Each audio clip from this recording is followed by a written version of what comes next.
제 110편 다윗의 시.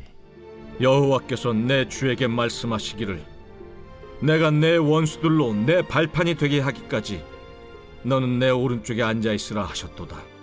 여호와께서 시온에서부터 주의 권능의 규를 내보내시리니 주는 원수들 중에서 다스리소서. 주의 권능의 날에 주의 백성이 거룩한 옷을 입고 즐거이 헌신하니 새벽 이슬 같은 주의 청년들이 주께 나오는도다. 여호와는 맹세하고 변하지 아니하시리라. 이르시기를 너는 멜기세덱의 서열을 따라 영원한 제사장이라 하셨도다.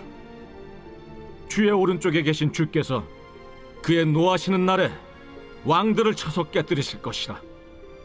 문 나라를 심판하여 시체로 가득하게 하시고 여러 나라의 머리를 쳐서 깨뜨리시며 길가의 시냇물을 마심으로 그의 머리를 드시리로다.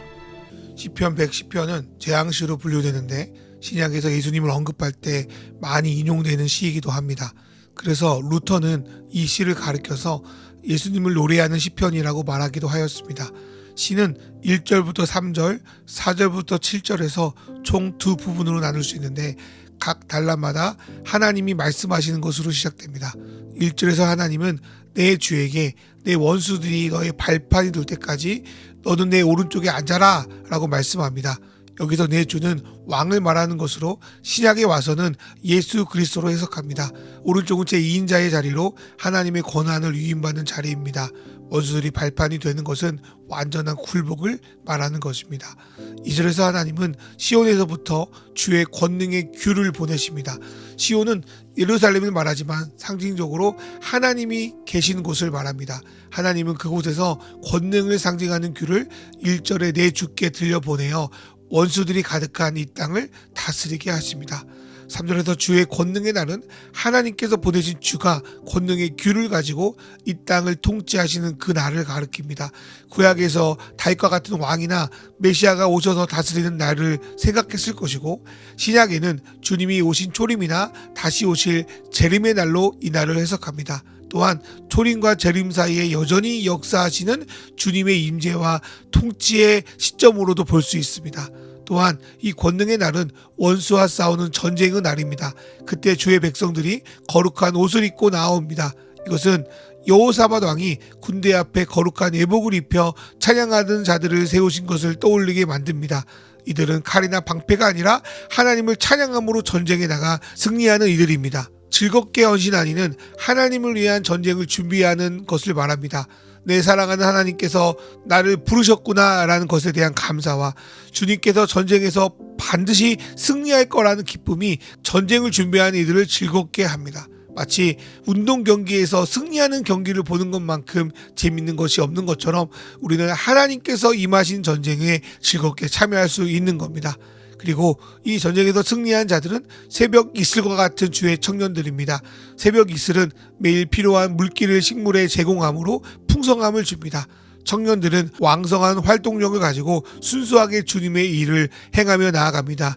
우리가 이러한 청년 되기를 소망해 봅니다. 4절에서 하나님은 내 주께 대하여 두 번째로 말씀하시는데 그것은 멜기세덱의 서열에 따른 영원한 제사장을 약속하던 것이었습니다.